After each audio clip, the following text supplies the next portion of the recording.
good afternoon, or good evening, or good morning, depending on where in the world it is that you are joining us from.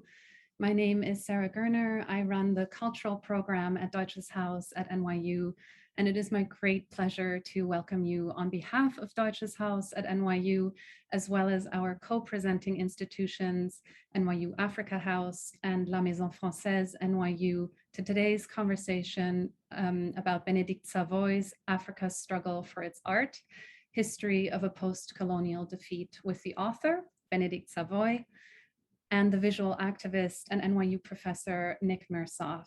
We are delighted that the director of NYU Africa House, Professor Jan Nyarko, will be presenting opening remarks in just a short moment. Africa's Struggle for Its Art, which comes out next week with Princeton University Press in a translation by Susanne Meyer-Abich, and we're going to be posting the links to the books in the chat shortly, focuses on the historical European debate on the restitution of Africa's cultural heritage. And this is in the aftermath of the independence of Africa's formerly colonized countries around in the 1960s.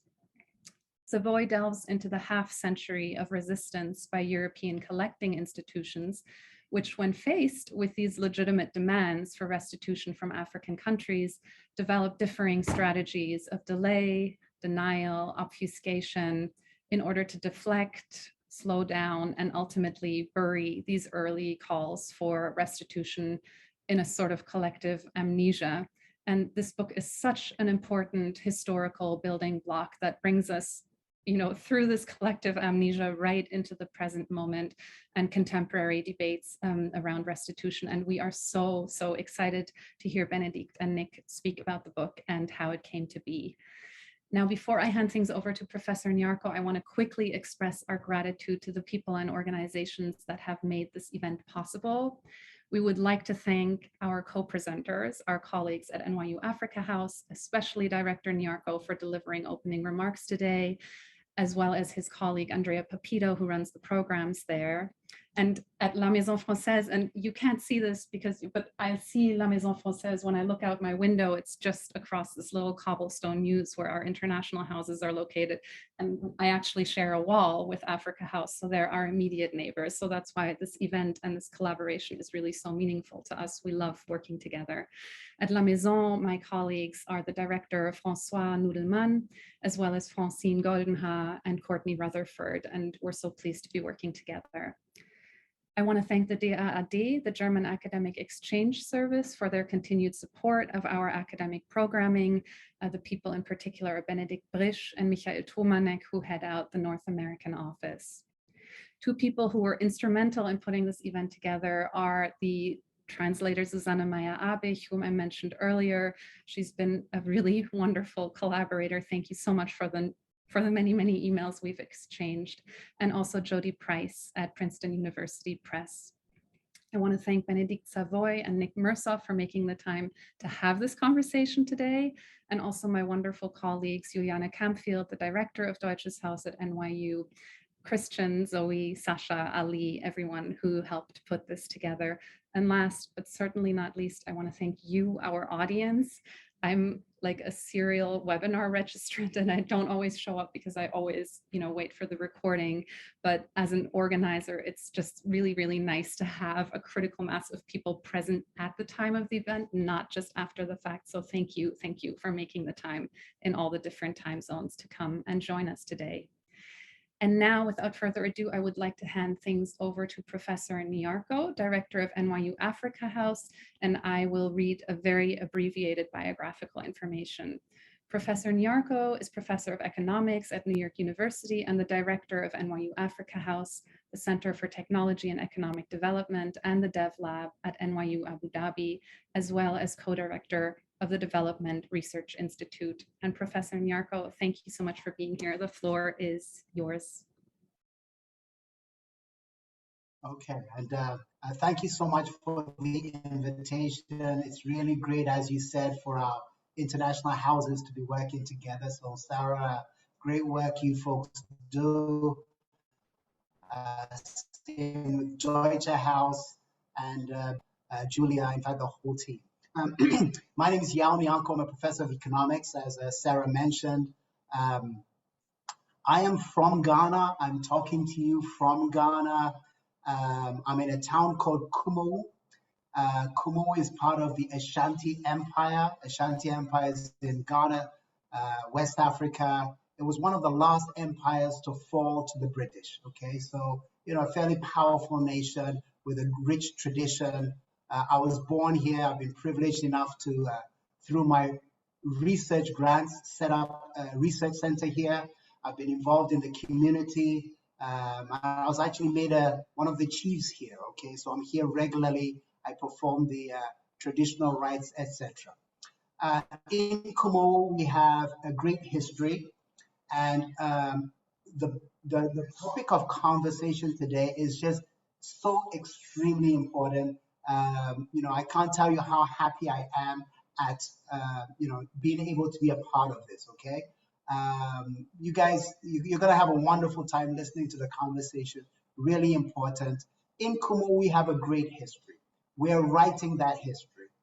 Recently, we decided to set up some museums here. So it's going to be called the Kumu Network Museum, with about locations in 6 different places in this small town to tell the history of this place over the past, 400, 500 years. Okay, we have some World Bank funding to put up the museums.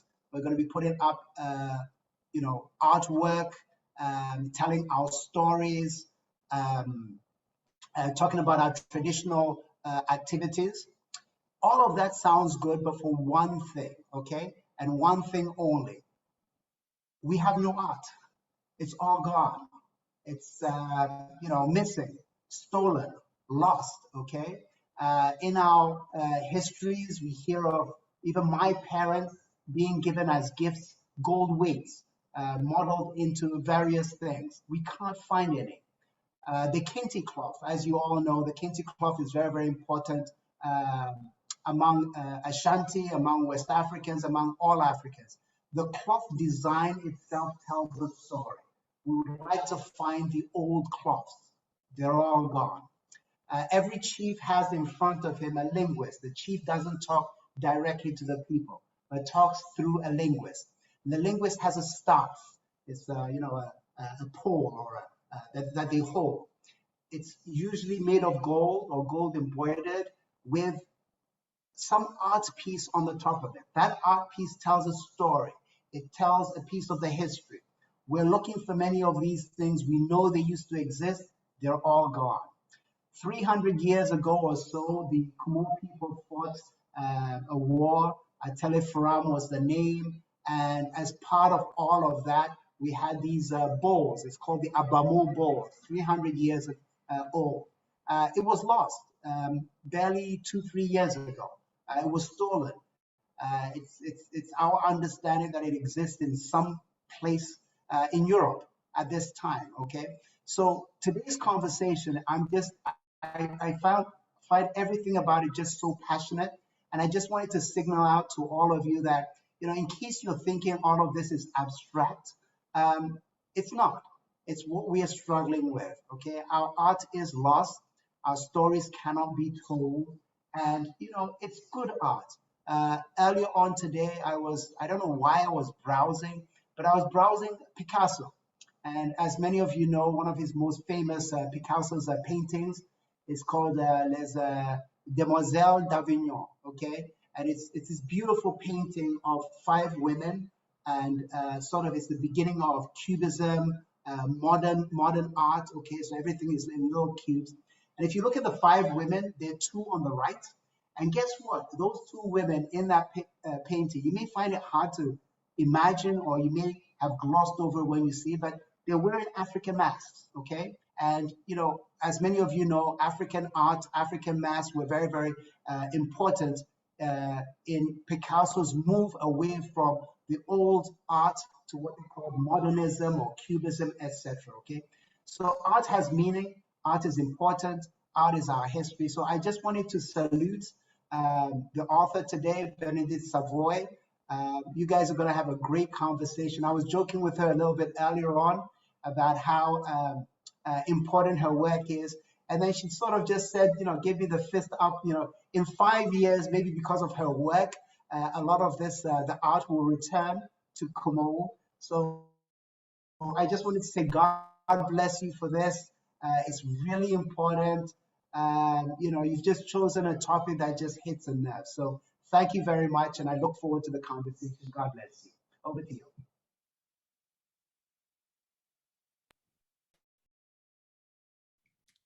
Thank you so much for your opening statement, Professor Nyarko, and also for this important work that you are doing of building these community museums in the Ashanti region. And yes, let's hope that Bénédicte is right and that there is this paradigm shift happening in the conversations around restitutions and in the restitutions themselves.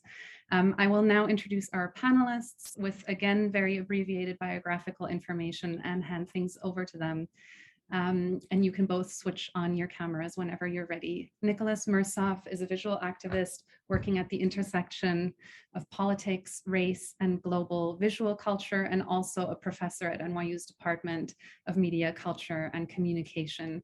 Among his many publications are The Right to Look, A Counter-History of Visuality, How to See the World, and The Appearance of Black Lives Matter. And my colleague Zoe is going to post the long form bio if the audience members want to read up on some of the accomplishments.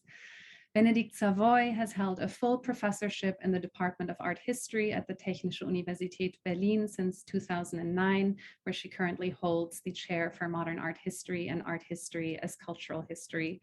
Her book, Afrikas Kampf seine Kunst, eine postkoloniale Niederlage, was published in Germany in March of last year and will appear under its English title, Africa's Struggle for its Art History of a Postcolonial Defeat. And Nick is holding up the book, which has a really beautiful feel to it as well.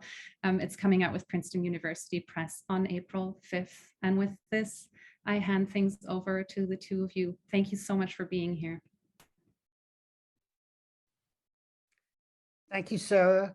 I think what we're going to do is we're going to turn the platform over to Bénédicte, obviously, who will just introduce this wonderful book, which you must all be sure to read because it's so filled with amazing information that she could talk to us for 3 hours and still not really get to the bottom of this.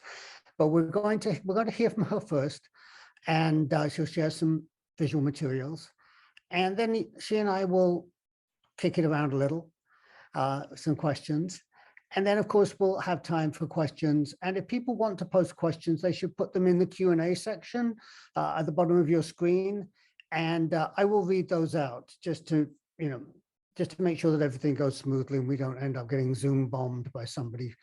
So without further ado, it gives me enormous pleasure to turn this meeting over to our distinguished guest, Bénédicte Savoy. Hello, nice to meet you. I'm very, very happy to be here. And Nick, I'm so grateful to have this conversation with you. Thank you to the Deutsches Haus, to the Maison France, to the Africa House, and a big thank you to you, Yo, because your introducing words were so powerful and so in the middle of our future and our present, the present. Yes, we are working for the future in the present, but I think all what you said is exactly in the fire of our action right now. Before we started, Nick asked me how the book, or how is the genesis of this book, how it happens. It happens, and I think I have a little, information about that in form of pictures, and I will show you these pictures. Nick is a visual activist. I think I am a factivist, somebody who let facts act, and these facts can be of visual nature. When working with Felwine Sarr, with my distinguished colleague and also economist Felwine Sarr from Senegal. You can see Felwine Sarr, I hope. My screen is, you can see it. Working with Felwine Sarr on the so-called Sarr-Savoy report, we have brought a lot of insights. One of them, that's our report, Restituer le patrimoine africain, from 2018. These insights were of different natures. We had physical experiences, like at the same time, so to speak, the experience of absence of African works of art, like in this Palace of Abomey in the now current Republic of Benin. And after a few hours by flight, we were in Paris, and we were confronted with the presence of objects. In the same time, in 25 hours, the absence of the African cultural heritage in Abomey, and in Benin. Benin is the next country after Ghana. You have Ghana, Togo, Benin, it's the same region, and the presence in Paris, here in the Musée du Quai Branly. But we had also powerful intellectual experiences, and one of them was the discovery in archives, here in the archive of the Musée du Quai Branly. The Musée du Quai Branly in Paris is something like an ethnological museum, even if it's hiding his ethnological nature by this strange name, Musée du Quai Branly Jacques Chirac, it's the whole name. And we found a lot of archive material, and with the evidence that the work, what we were doing at that time, 2018, had already been done in the 70s, at the end of the 70s, when Felwine Sarr and myself, we were little children. You can see here some of these historical documents. And after the work on the report, I tried to continue this research about this forgotten first wave of the restitution debate, and I found a lot of material in German archives, and the peak, the highest, or even, sorry, in British archives, we spoke about the Ashanti nation, the Ashanti kingdom in current Ghana, and in the 70s, Ghana was very, very active in trying to recover, to repatriate some of its cultural heritage from the UK. And even in the USA, even in America in the 70s, that's a cover from the Africa report from February 1974, the topic was very present. Will African art ever go home again? This very impressive cover or display of a little statue from Africa going to a Boeing and thinking about will I be able to come back, is it's a sign, or it's a proof of the presence of this debate in the 70s. In some extent, you can say that the current restitution debate is something like the current debate on the climate crisis.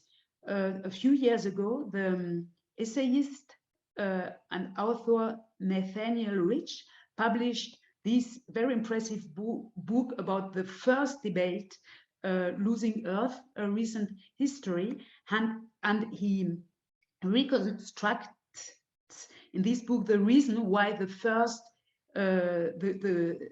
this first debate on climate change in the 70s didn't work. And in my research, I noticed that the first restitution debate from the 70s was almost like the climate change debate. We were very close to the right steps in the 70s, at the end of the 70s, but it didn't work. My most important conclusion, or my discovery, is after having done all this research, that nearly every conversation today about the restitution of cultural property to Africa already happened 40 years ago. Nearly every relevant film had already been made and nearly every demand had already been formulated. Even the most recent viral videos on social media about the spectacular taking back of artworks from museums as filmed on mobile phones in France and Belgium by the Congolese activist Emery Mwazaulu Diabanza had already been scripted in many minds by the mid-70s. And now we had this book in English. I'm very grateful to Susanne Meyer-Abich for the excellent translation. And yes, and one word more maybe about the construction or the reconstruction of this debate.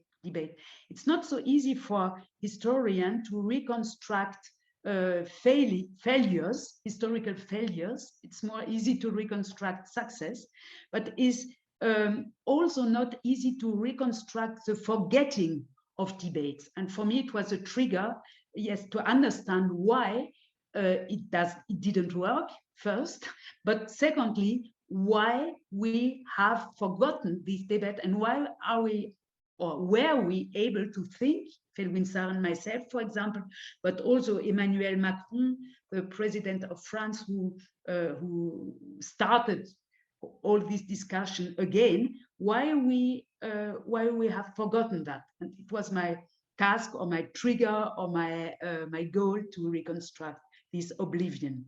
The peak of the debate, as I already said, was at the end of the 70s, but while I was working, I noticed that in fact the debate is it's much longer, and I had to research backwards until the 16th. Then the reality, the truth about this first debate is that it was an African debate. We have in Europe, we have the tendency to think that we are the inventors, the discoverers of all the important things. And we are thinking now, or some of us in Europe are thinking about, I thinking that the restitution debate is something for woke European people, for bored people who has nothing to do. In fact, the truth is that the restitution debate is a direct product of the independencies in Africa in the 60s. The first very powerful appeal for restitutions is from 1965. It has been published in Bingo, le mensuel du monde noir, and you can see it. It's an editorial. It's the most important article at the beginning of this newspaper, l'éditorial de Paulin Joachim. Paulin Joachim was a Beninese poet and journalist trained in France in the 40s and 50s, a very important figure of the Black Paris after the Second World War. And he wrote a very powerful appeal, Rendez-nous l'art nègre, give us our Negro, as it was called, Negro art back. This first article was published in Dakar. And for me, it was the understanding that I had to, yes, to research backwards, but also to understand that the history had taken place in Africa at the beginning. I show you without comments a few visual impressions from that time, 1966. This other cover of a flyer published at the occasion of the Festival des Arts Nègres in Dakar by the government of Nigeria. And also this layout is very powerful because you have on the left-hand side iconic objects from the British Museum, but originally from the Kingdom of Benin City in current Nigeria.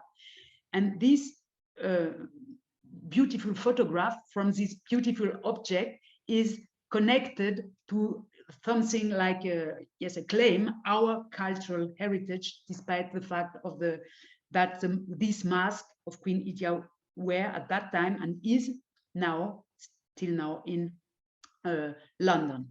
In 1971, another example, in the Filmmaker Branch, you have here a very important film by a Ghanaian filmmaker, Ni Kwate Owu, who was a student in London in the 70s, and his diploma, his film at the end of his studies, it was filmed in the basement of the British Museum, 1917, and it's like a manifesto for restitution, a very powerful unpacking of boxes and bags with a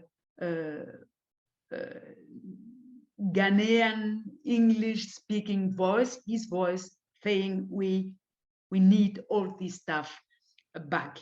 We can go further and further. In 72, the debate swept from Africa to Europe. 72, 73, I show you here the first reclamation, the first claim, the first letter by Nigeria to the Stiftung Preußischer Kulturbesitz, the foundation for the Prussian cultural heritage that still exists, and that was saying a few years ago, in 2019, 20, 21, we have no claims from Nigeria, but the evidence in archives is clear. The first claims from Nigeria were from 1972.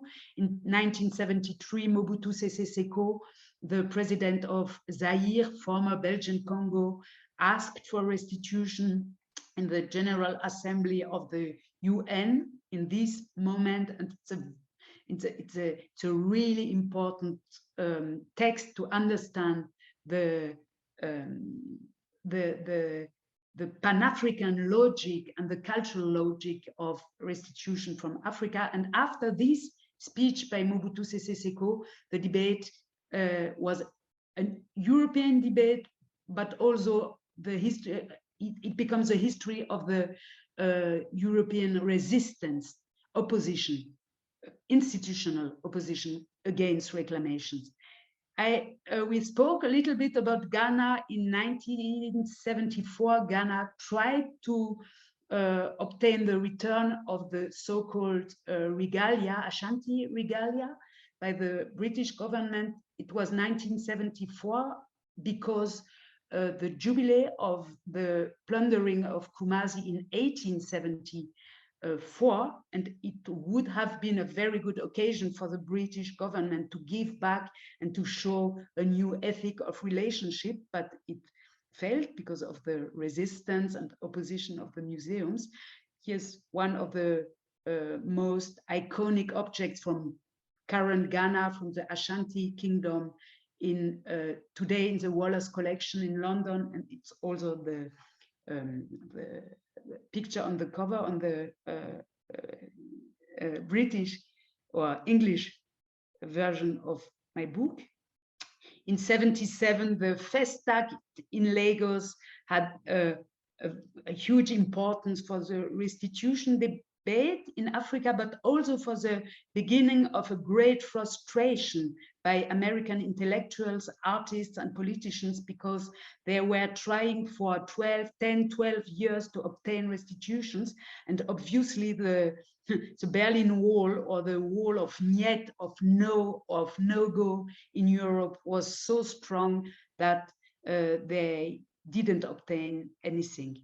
This one is more funny, but I thought, because we are speaking in the German house, Deutsches Haus, it's also interesting to remember that, and to have in mind that Germany was, we had two Germanys at that time in the Cold War, and also the former GDR was very proud of its Benin bronzes. You can see a stamp here from the museum in Leipzig with a very, I would say, naive drawing from so-called Benin bronze from current Nigeria in Leipzig, still in Leipzig.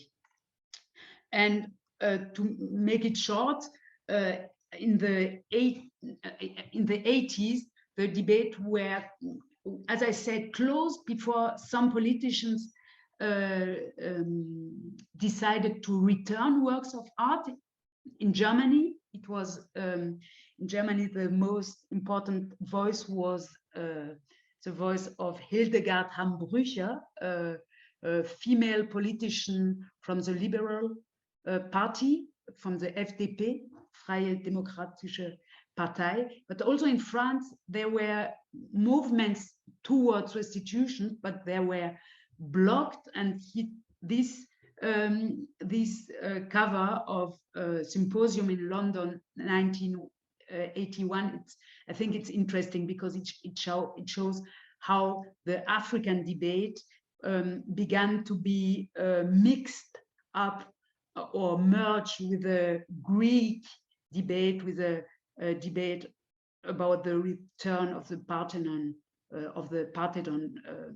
reliefs of the so-called Elgin marbles. I'm done with my short presentation. It was only to show you the how rich the material is, and because Nick is a visual activist, I thought it's maybe a good way to begin to have a lot of pictures. And I'm sure, Nick, you have your neurons are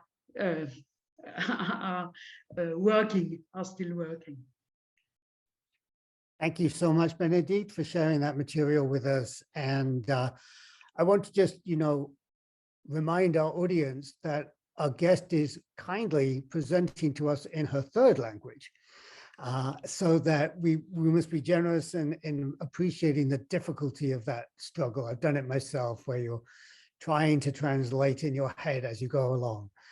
I want to just remind our audience of the context in which the vital intervention made by Bénédicte Savoy and Félix Sarr has transformed this conversation over the last really very short period of time since that speech by Macron in Ouagadougou in 2017.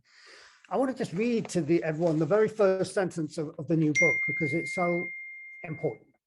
Almost all of Africa's ancient artistic heritage is now preserved in European countries, in the United Kingdom, France, Germany, the Netherlands, Vienna, and Belgium.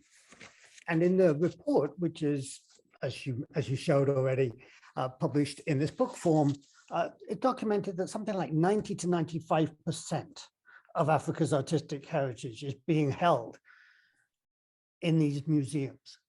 And as you point out in the report, some 60% of Africans are under 20. And Félix Sarr has mentioned that by 2050, 1 person in 4 on the planet will be African. So this is not a trivial matter. This is an extraordinary degree of removal and an extraordinarily important global phenomenon. And I think we all want to just take a moment to pay tribute to the work that you've done in transforming this conversation, because it may not be known to everyone, but the restitution has begun, albeit in small numbers, but 26 objects were returned from France to Benin and other parts of West Africa. The Smithsonian Museum has undertaken to return its Benin objects.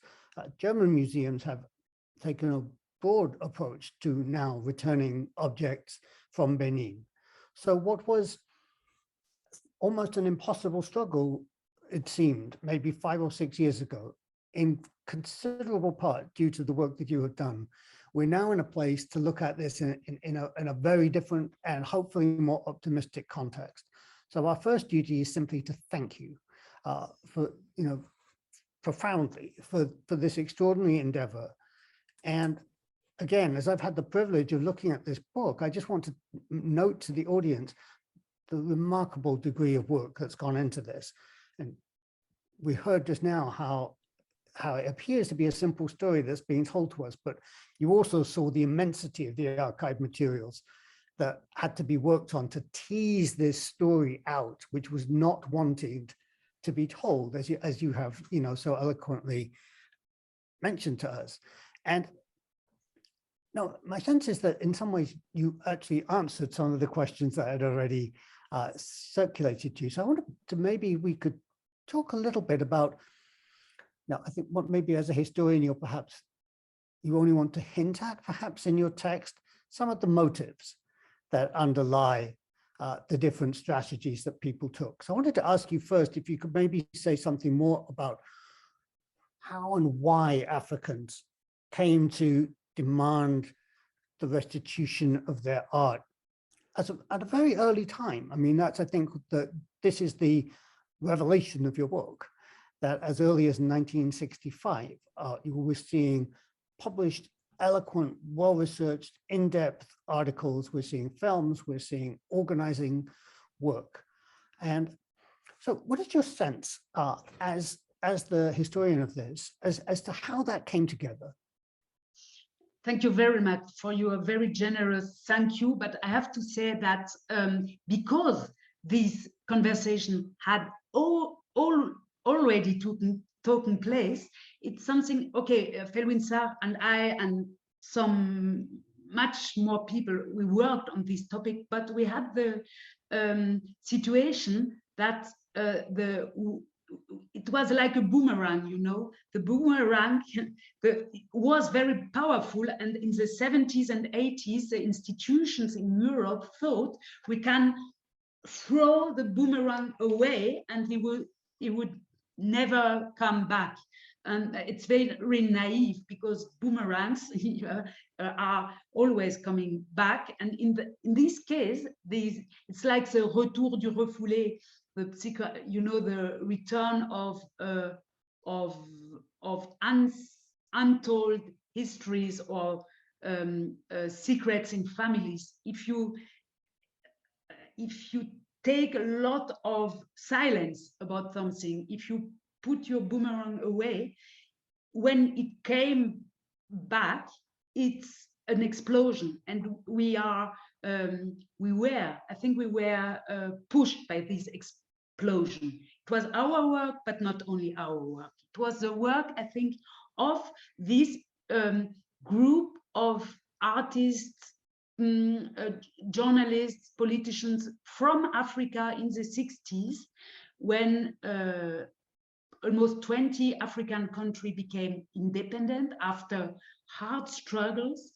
And for them, it was clear that the future can only be gestalted, formed, if you know your past. And it was very important in this text by Paulin Joachim, Rendez-nous l'art nègre. It's very clearly articulated that the African people needed, in a Pan-African logic, it's not a nation building or something like that.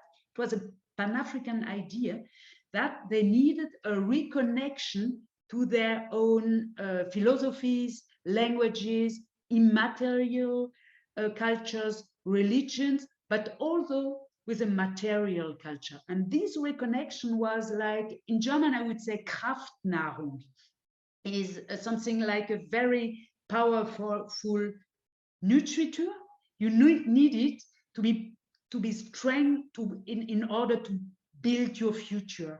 And this idea, I think is very clear, and you have the same by Paulin Joachim in these films. I showed this, You Hide Me, but also in the memories of Wole Soyinka, the later Nobel Prize, Literaturpreisträger in German. He said in the 70s, he spoke a lot about the return or the need to have their own cultural heritage, and it was powerful. It was such a humanistic way of thinking the cultural heritage.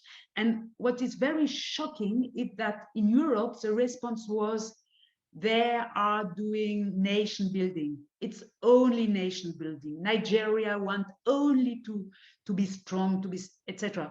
And I think it's a part of the white arrogance to be how do you say, sourd, to deep and profound arguments, humanistic arguments at that time. Yes, and I think it was the most important reason to recover part of their own history. Yes, because it's very important maybe to remember that objects in the African context, what I'm not a specialist for, and you can tell, maybe tell us a lot more about that, and more intelligent than myself, but objects are not objects in the African context. They are more part of something like an ecosystem. They are things or maybe subjects with a huge agency. And without the objects, you have problems in your society, in some constellations. And all of that was very important to restore in the 60s, and they try it. Thank you for that, the rich answer. I'll just say I should have mentioned that if people do have questions, do pop them into the Q&A section on the right-hand side of your Zoom screen, and we'll turn to those at the end if we may, so that perhaps it will turn out that Bénédicte will have answered those along the way. You should also know that you can download a copy of the Sarah Savoy report in either French or English. That's online, and many of the materials that Bénédicte has been referring to, such as the film that you described, are available also now online, so that we can follow up from this conversation. I wanted to ask you a little bit about the agency of bringing people together. Science fiction writer Kim Stanley Robinson has said that the academic conference is one of the great achievements of humanity, and it seems very unlikely most of the time. But in your book, I see the centrality of the 1956 Présence Africaine meeting in Paris, and then again, as you showed us a moment ago, the 1966 World Festival of Negro Art, as it was then called, and then, of course, perhaps the greatest of them all in 1977, the Festac event. So I wonder if you could tell us a little bit about how important those events were, and maybe just tell us a little more, because perhaps not everyone is as familiar as you have become about Festac and what it tried to do, and how, you know, I learned so much from reading your chapter on this about extraordinary accomplishments of this event in the 1970s. I think the Festac is the most crazy event of the 20th century, and maybe the most, yes, we have so much to learn if we open our eyes into towards Africa, because this event was amazing. It was the second one of a series of Pan-African festivals. The first one took place in Dakar, but the first one was a little bit too French, and it was criticized for that, because Léopold Sédar Senghor, the first Senegalese president of Free Senegal, was a poet, and he was a very close friend to the French intelligentsia, so to speak. And this Premier Festival Pan-Africain in Dakar, Festival des Arts Nègres, was maybe a little bit too French. And the Nigerian version, 77, was explicitly against this contamination by Europeans. And there where the organizers were very keen on do it alone, only Black people from Africa, but also from the diasporas. And they constructed a program only with African people, musicians, theater, pieces of theater, exhibitions, etc. A lot of discussions, conversations, and I've read that actually French people were sent back, French visitors who tried to come were sent back to Paris, and the Parisian medias were very humiliated. But it was the idea of having something only from Africa for Africans. And in that context, the restitution topic became like a logo, like it was more than a conversation. It was a reflex, because they had this Queen Idia mask I've showed previously as a logo on all the things from the festival, on flags, on t-shirts, on shoes, on mugs, on I've shown shellac disc cover. And the thing, or the Witz in German, the trick was that they tried Ekebo Ayo. Ekebo Ayo was a very distinguished archaeologist, from the first archaeologist from Nigeria, the director of the Service of Antiquities in Nigeria. He was trained in Cambridge. He had a lot of networks in Europe, and he tried for 5 years to get, for this event, to get on loan the Queen Idia mask, the so-called Queen Idia mask from the British Museum, and he failed. It didn't work, despite of I think hundreds of hours of anti-chambrieren, of making great efforts in diplomatic efforts, but also, yes, I think collegial efforts with colleagues from museums, without success. And it was a huge humiliation for him not to get the Queen Idia, but because the mask was absent. Because of the absent, he became I don't know the word in English. The word in English, in French, it would be un objet de ralliement, a crystallization, a point of crystallization for the identity of a rallying cry. Danke, Susanne. For all this discussion. And maybe it's also important to remember that Ekebo Ayo, as a scientist, as an archaeologist, had not only the idea of having back these objects. For him, it was very important to rewrite the history of African art and to have a new epistemology of that. He knew, of course, exactly and very well all the texts that had been written by European people. It was clear, it was his biotop, but he said very explicitly, we need an African history of African art, with our categories, with our consciousness for the relationship between the things you can see, the seen and the unseen things, etc. And it's very powerful to read the text by Ekebo Ayo in the context of this Festac. And he curated a little exhibition without objects from Benin City, for example, because the great majority of these objects from Benin City are now, and were at that time, are now in the UK and in Germany, and a little bit in the USA. So although obviously we wanted to center African agency in this issue, I suppose we must turn to the less pleasant topic of how it has been that Western museums and Western countries have resisted this, what appears to be actual return.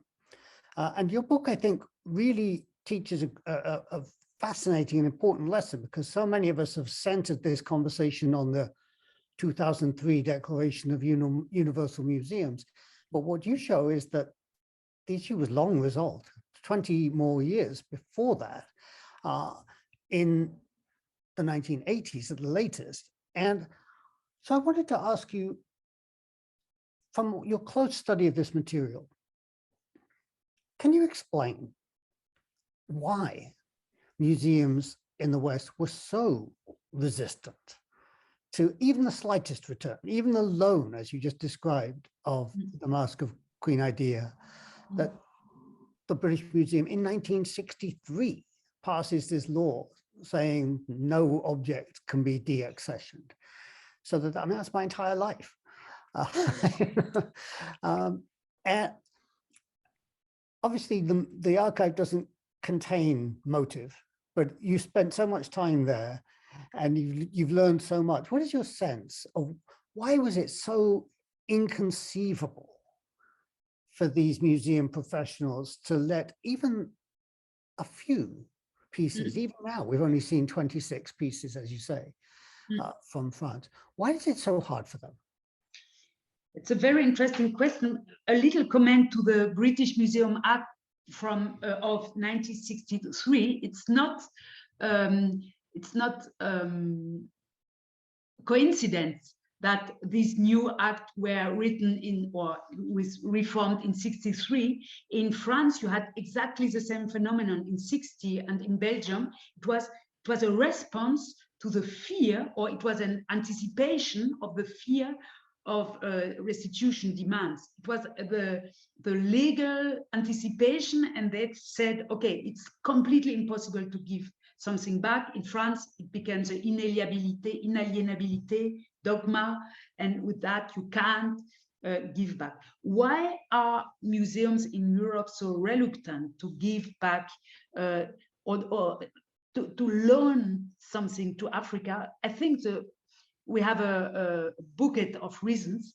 One of them is that museums are products, sons of the 19th century, and the 19th century is the century of the nationalism in Europe. And even in the 1970s, the most important thing for a museum was to have the biggest collection and the most complete series of things. The idea of a series to have all the evolution. It's very obvious in the Pitt Rivers Museum, for example, where you have the evolution of forms, etc. And in these museums, it was very important to have complete collections. And until now, if you speak with colleagues from the former Congo Museum in Tervuren by Brussels, you can hear, I had a conversation with a young colleague there, a French, Julien Volpert. He said, I can't give one statue to Congo back because my topic is the form of ears. And if I miss one statue, all my theory about the evolution of the form of ears, my art historic the theory will fall down. And it's completely strange, but it's the spirit of the 19th century. That's one reason. And the reason why they were reluctant to give back to Africa is because they thought that, and they wrote, and they said in the nice thing in the 70s is that even if they were having conversation on phone, in Germany, they tipped protocols. So we have a very, very complete documentation about informal conversations. And these informal conversations were about African people are not able to conserve, they don't know what art is. We are the inventors of the concept of African art, etc., etc. And these very arrogant and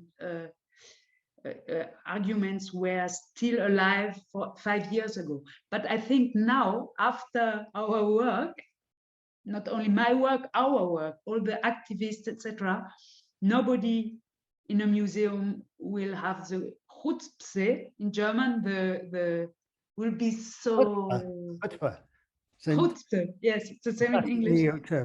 Le culot in French, the Chutzpe in German, to say that African people have no museum, etc., because it's not true. And we have now, with the Musée des Civilisations Noires in Dakar, in Kinshasa, now in Benin, in the Republic of Benin, you spoke about these only 26 objects that were returned to the Republic of Benin, but there are 26 objects, but 2.5 tons of history.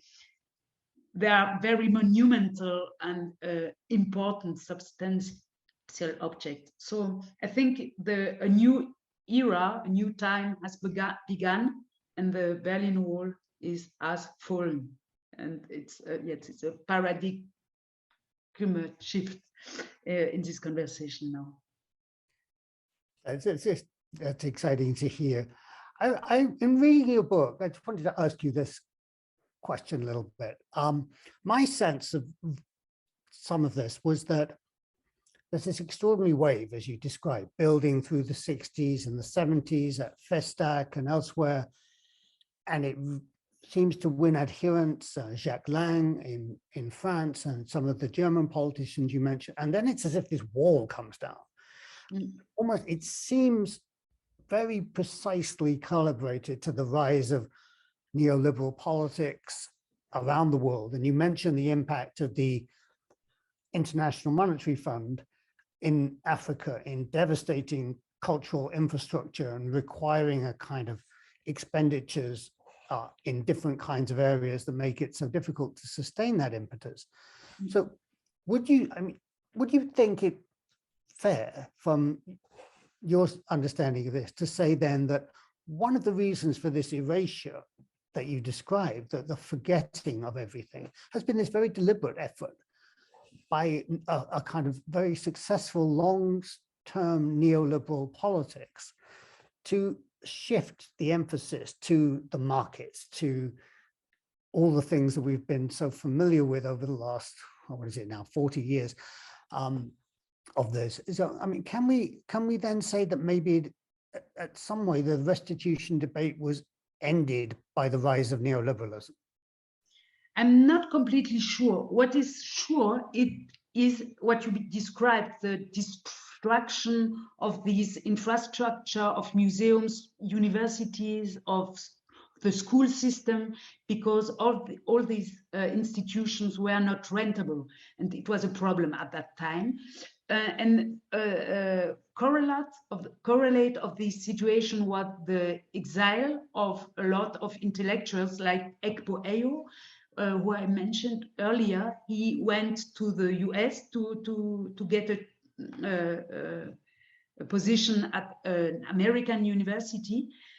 It's one reason. It means the elite, the intellectual elite, the artistic elite, who that tried to put this struggle in the front of the scene, disappeared and was deeply frustrated. We have a lot of memories, self-reflections by Ekebo Ayo, etc., saying after 20 years of no, of niet, it was we gave up.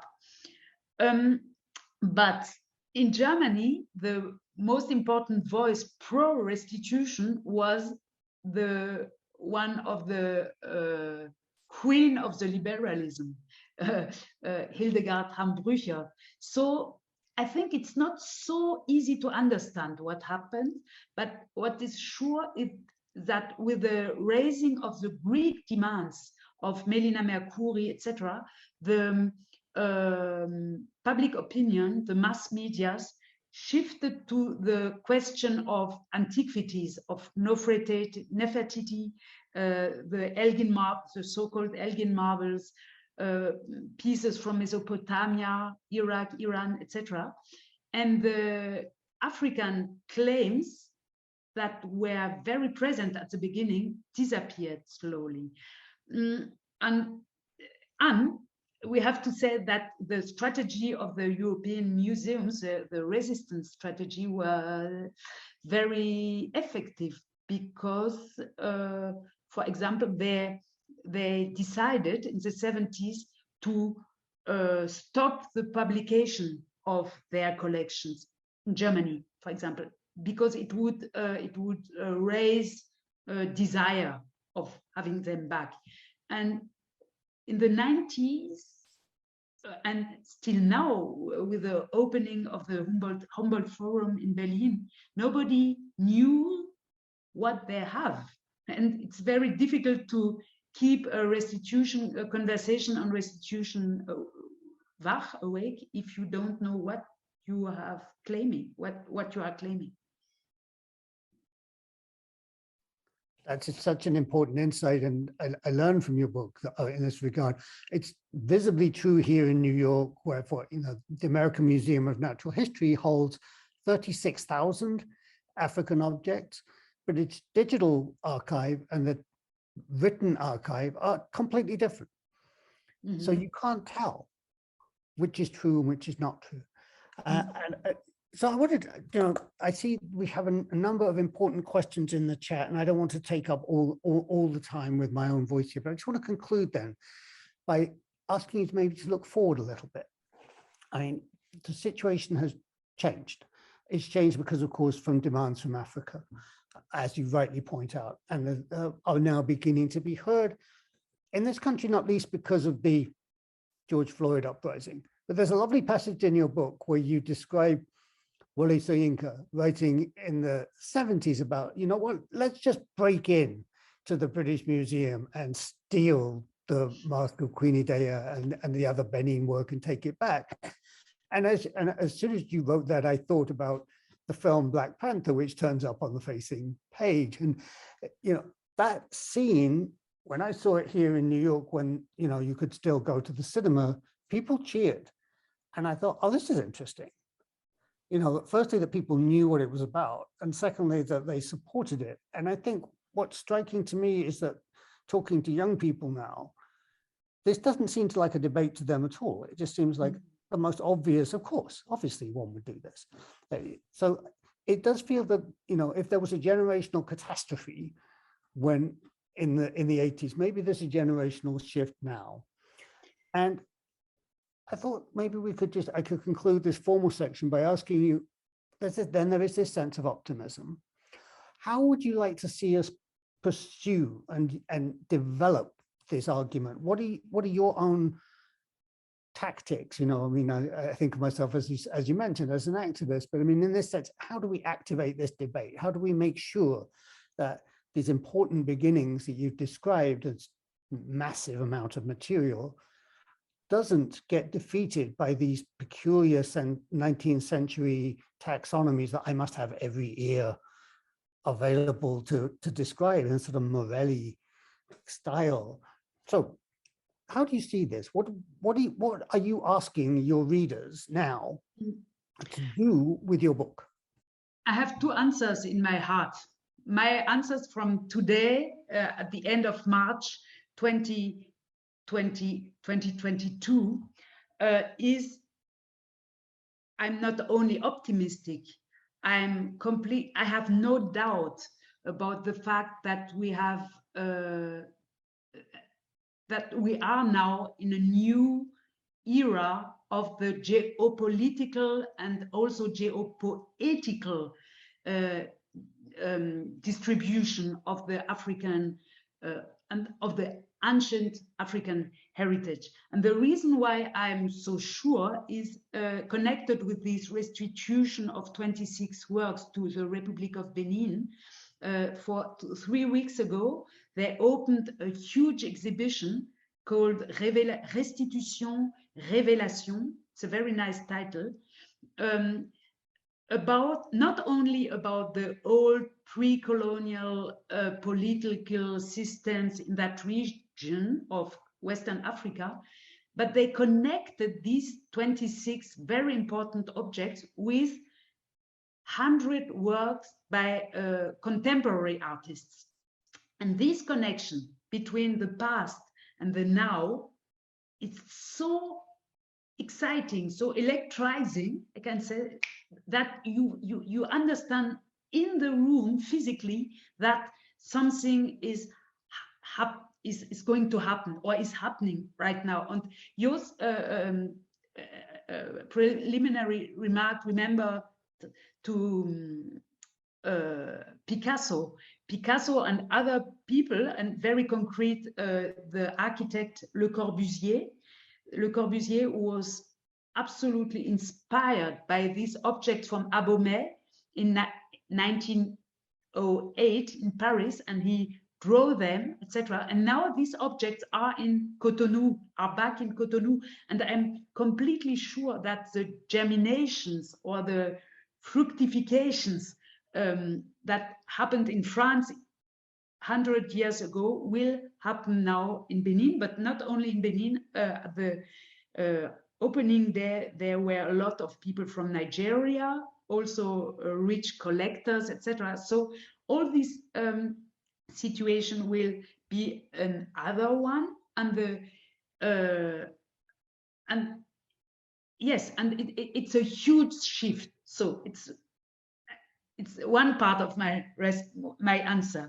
When we worked with Felwine Sarr on the report, we asked the former Ministry of Culture in the Republic Benin, what about restitution? And he said, if restitution takes place, it will be like the fall of the Berlin Wall. It was he wanted to say, I don't believe it. It's an impossible mission. But if it happens, it will bring huge seismic changes. And now this restitution happened, and I think we are in these seismic changes. But I don't negate, I know that there are a lot of different temporalities. For me, the Berlin Wall is open, and I have a huge hole in that, and I want to go through now with the people, so, and to have a new dynamic. But I know that, for example, in South Africa or in other countries, in Mali, the people are not need to have these conversations for maybe for 3, 5, 4, 10 years in order to préparer le terrain. And it's the same in Europe. In some countries, France is very at the beginning of this movement, and Germany is coming, and Belgium also. But in conversation with colleagues in Portugal that have huge colonies in Angola and Mozambique, our colleagues in Portugal are saying, hey, you are too fast. Wait a moment. We are not so. And I think we have to respect the different temporalities now, but I'm sure the direction of the history is this direction, and il n'y aura pas de retour en arrière. Impossible. Let's hope so. Let's hope so. I went to, I spoke in Lisbon to a large gathering of a couple hundred people on Decolonize the Museum. But at that time, they were talking about creating a new museum that was going to be called the Museum of Discoveries. And that has now thankfully been shelved. So there is, even in the places where there is not apparent progress, there is some. And I just finally, before we turn it over to questions, we mentioned Les Demoiselles d'Avignon twice. I think it's important to say that it was recently rehung in the Museum of Modern Art, where it is, you know, couple of miles from me here, next to Faith Ringgold's painting American People Series number 20, with the subtitle Die, which is a depiction of the conflict of the 1960s. It was painted in 1967. It's a remarkable painting. Ringgold has now a retrospective at the new museum, which is attracting large crowds. Things have changed. Things are changing, and it's exciting to see that. I'm going to turn now, for the last 20 minutes or so of our conversation, I'm just going to relay to you some questions that have come up in the chat. And so I'm going to read them out with apologies to people who posted them.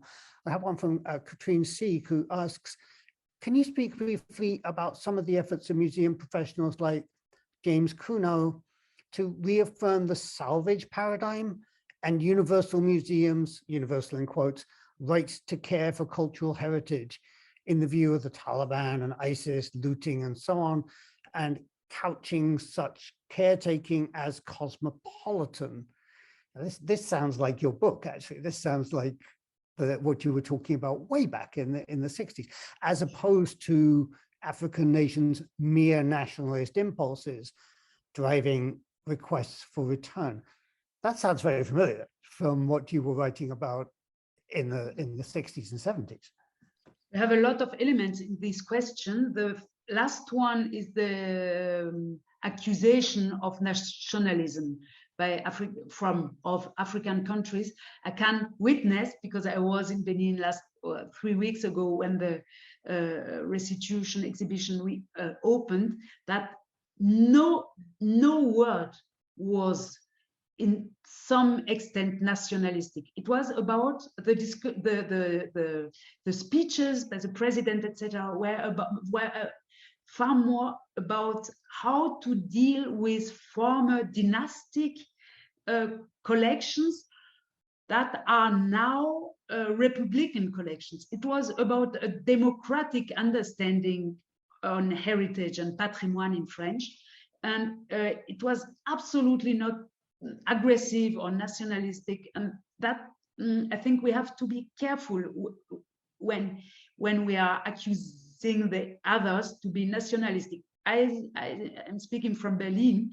In Berlin, the Humboldt Forum is called das größte, wichtigste Projekt der Bundesrepublik, the biggest project from the Bundesrepublik Deutschland.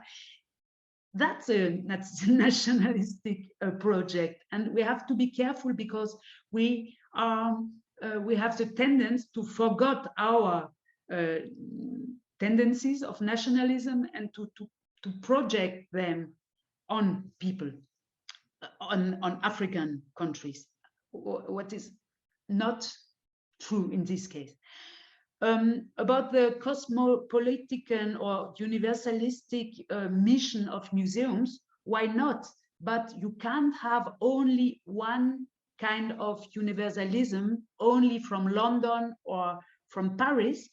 Our colleagues in Dakar, in Benin City, in Cotonou, etc., and first of all in Dakar, are saying we are also part of this concept of universalism in plural, and we can let circulate the objects in our ways, and it's also a form of universalism. And I think we have to accept that there is a lot of forms, and that our vision of letting circulate objects are not covering all the possibilities. So, and yes, and about you mentioned it, Nick, the Declaration of Universal Museum was very clearly an attempt to have an answer to the claims for restitutions. And if you read this text very carefully, it's shocking how the question of provenances, of colonial provenances,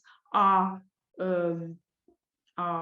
veiled by words, by like a cloud of words, but you have the word colonial proveniences, smokescreen. The word colonial proveniences or war trophies, etc., are not present, what is very strange by museums like the British Museum, because they are full of war trophies, etc. It was a purpose of the British Museum in the 19th century. Now they have a problem with that, but it's a fact. It's not an invention. Or a lot of things there are war trophies of war. The British Museum is, I think, probably the worst offender in this regard. I mean, next the to worst of the most clear example of something like that. Yeah, I mean, you think next to their Benin objects, the provenance is found / acquired. No, it's not. You find it, you looted it. Yeah. The very interesting question came up in the chat. The person didn't leave their name, but she's asking you to speak some more to the new relational ethics that you put forth in the 2018 report, and that come up in this book too, of course. And she's asking, what might a new relational ethics look like? Have your conception of the term maybe changed a little bit between 2018 and today? And I'd like to tag a little extra question onto this, is maybe could I ask you whether you were thinking, when you used the term relation there, whether you were thinking explicitly of the work of Edouard Glissant and his notion of relation?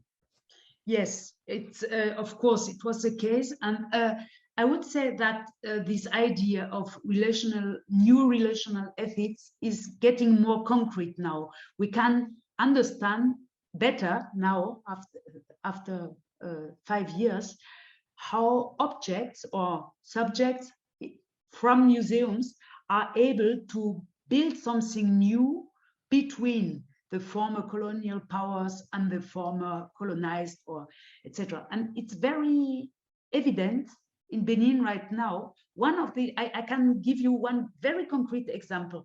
If countries like Benin will have now own collections with the property of these collections, they are able to discuss with other museums about loans, about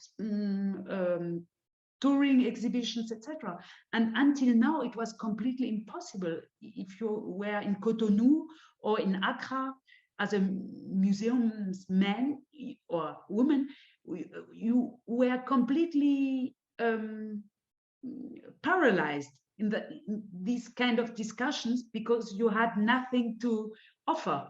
And you know, this very normal practice between museums, if the Louvre want to have a Leonardo from Rome, from the Vatican collection, the Vatican collection will say, okay, but we can give you our Leonardo in 2 years, but you have to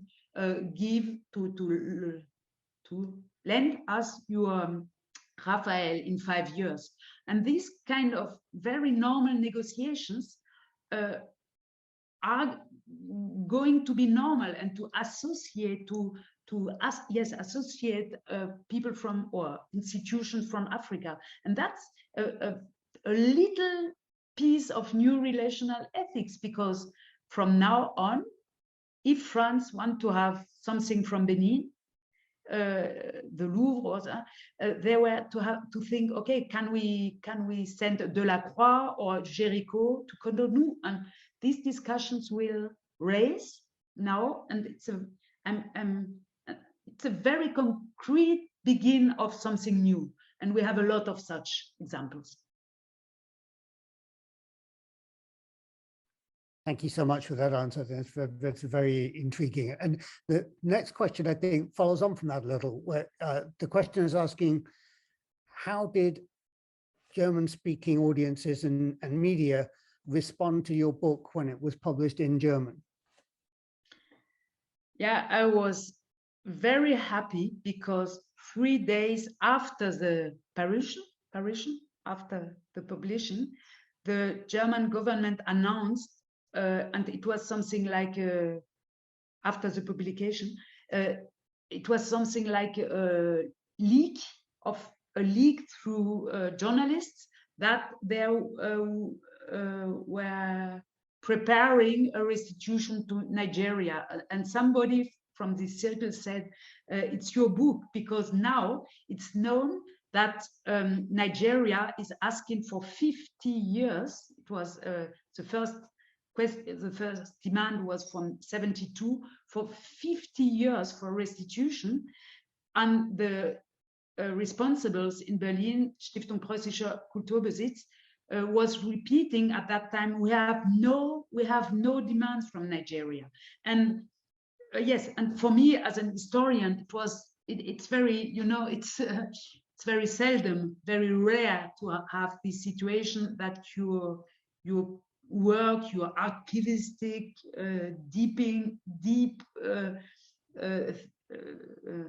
puzzling with material has a political consequence. And the second remark is that in the UK, in France, and in Germany in the 80s, the mass media, the public opinion, the Zivilgesellschaft were mostly pro-restitutions.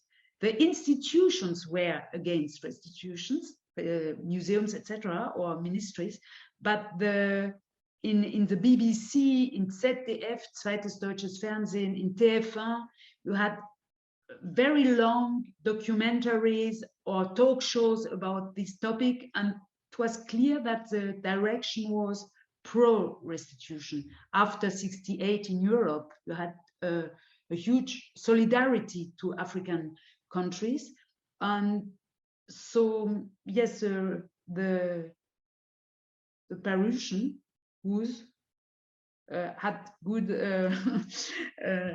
yes, I have no opponents more now.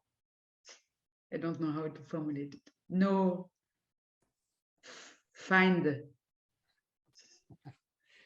So that in part, I think that answers to an extent the question that followed, where the question was asked, do you think that restitution events can have a knock-on effect for other artifacts by fostering conversation and moving these instances into the public eye? And that seems to be an answer, yes. And then the question continues, following on from this, how do you think the public, like us, for example, watching you here today, has a valuable role to play in these discussions and mobilizing positive action?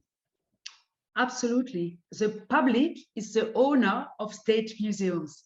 All our museums in Europe, the Louvre, the Musée du Quai Branly, or in Germany, the Stiftung Preußische Kultur, etc., are public institutions. They belong to us. We are the owner of these institutions, and it's a reason why the public has to ask, give us the information about the provenances. And in the moment when you have the provenances, the information about how the objects came to Berlin, to Brussels, to Paris, the logical consequences are there. But we need the information, and we have to claim this information, this transparency of provenances.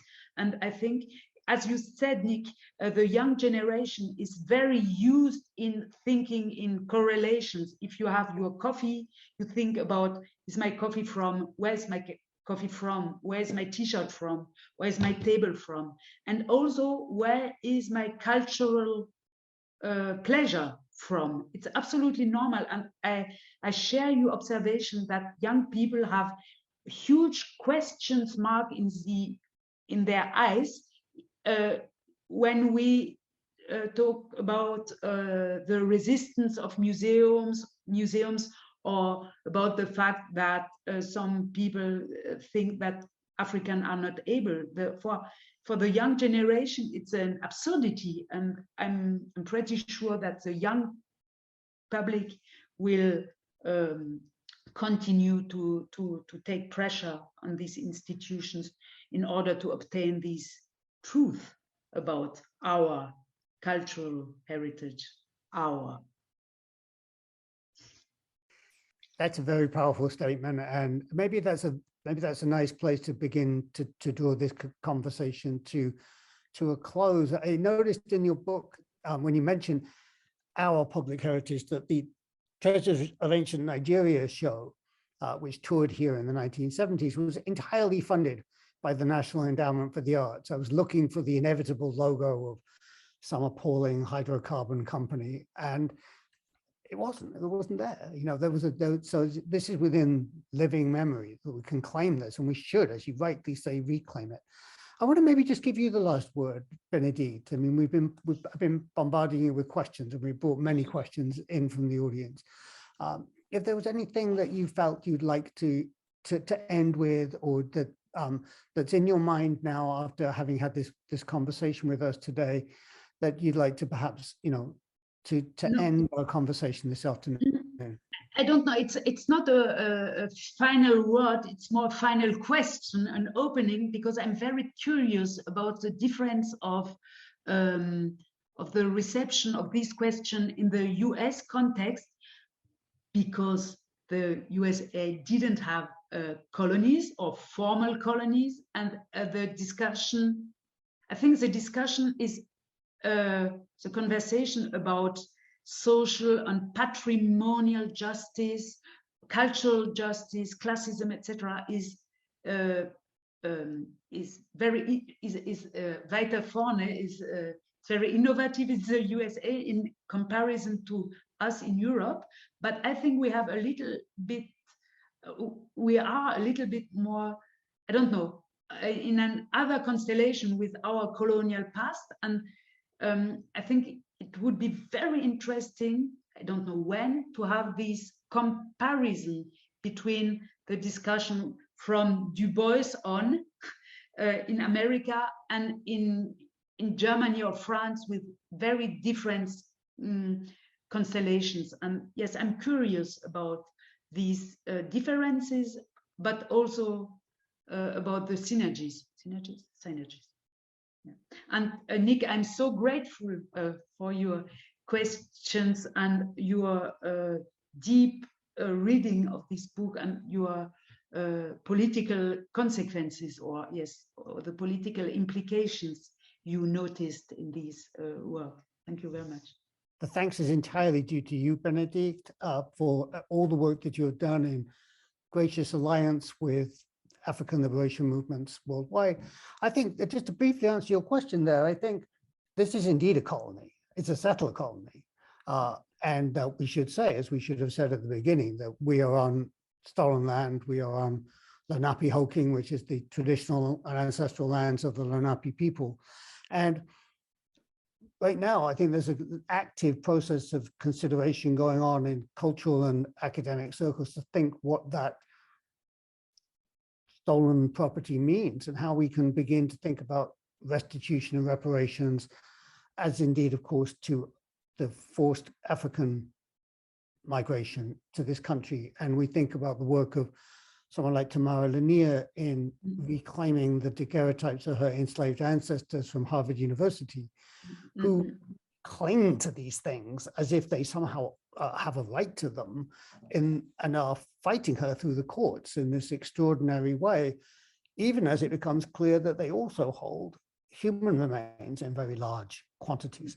So what's so fascinating to me is, I think it's important, pertinent to take this question back, is that we have to take this question on ourselves. We can't just watch Europe struggling with its legacies. We have to accept that this is right here, right now.